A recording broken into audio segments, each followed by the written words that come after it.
شروع اللہ کا نام لے کر جو بڑا مہربان نہایت رحم والا ہے۔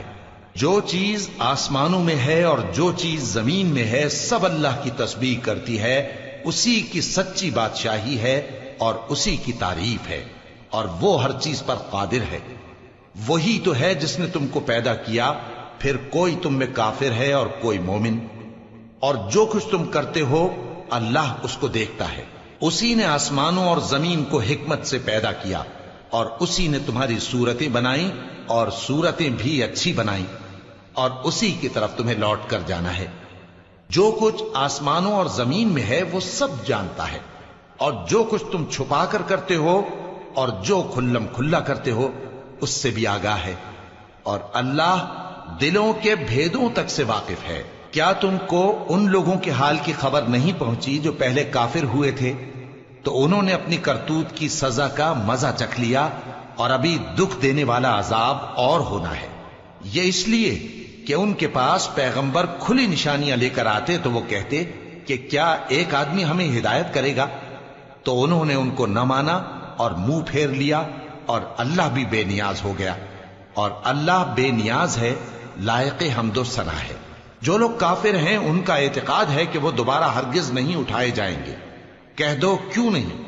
میرے پروردگار کی قسم تم ضرور اٹھائے جاؤ گے، پھر جو کام تم کرتے رہے ہو وہ تمہیں بتائے جائیں گے، اور یہ بات اللہ کو آسان ہے۔ تو اللہ پر اور اس کے رسول صلی اللہ علیہ وآلہ وسلم پر اور اس نور یعنی قرآن پر جو ہم نے نازل فرمایا ہے ایمان لاؤ، اور اللہ تمہارے سب اعمال سے خبردار ہے۔ جس دن وہ تم کو اکٹھا کرے گا یعنی حشر کے دن، وہ نقصان اٹھانے کا دن ہے، اور جو شخص اللہ پر ایمان لائے اور نیک عمل کرے وہ اس سے اس کی برائیاں دور کر دے گا، اور جنت کے باغوں میں جن کے نیچے نہریں بہ رہی ہیں داخل کرے گا۔ وہ ہمیشہ ہمیشہ ان میں رہیں گے، یہی بڑی کامیابی ہے۔ اور جنہوں نے کفر کیا اور ہماری آیتوں کو جھٹلایا وہی اہل دوزخ ہیں کہ ہمیشہ اس میں رہیں گے، اور وہ بری جگہ ہے۔ کوئی مصیبت نازل نہیں ہوتی مگر اللہ کے حکم سے، اور جو شخص اللہ پر ایمان لاتا ہے وہ اس کے دل کو ہدایت دیتا ہے، اور اللہ ہر چیز سے باخبر ہے۔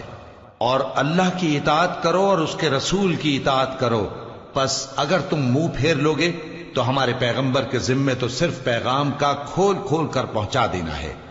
اللہ جو معبود برحق ہے اس کے سوا کوئی عبادت کے لائق نہیں، تو مومنوں کو چاہیے کہ اللہ ہی پر بھروسہ رکھیں۔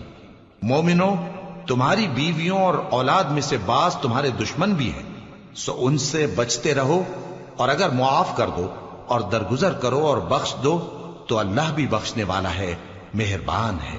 تمہارا مال اور تمہاری اولاد تو آزمائش ہے، اور اللہ کے ہاں بڑا اجر ہے، سو جہاں تک ہو سکے اللہ سے ڈرو اور اس کے احکام کو سنو، اور اس کے فرمانبردار رہو، اور اس کی راہ میں خرچ کرو، یہ تمہارے حق میں بہتر ہے۔ اور جو شخص طبیعت کے بخل سے بچایا گیا تو ایسے ہی لوگ راہ پانے والے ہیں۔ اگر تم اللہ کو نیک نیتی سے قرض دو گے تو وہ تم کو اس کا کئی گنا دے گا، اور تمہارے گناہ بھی معاف کر دے گا، اور اللہ قدر شناس ہے، بردبار ہے، پوشیدہ اور ظاہر کا جاننے والا ہے، غالب ہے، حکمت والا ہے۔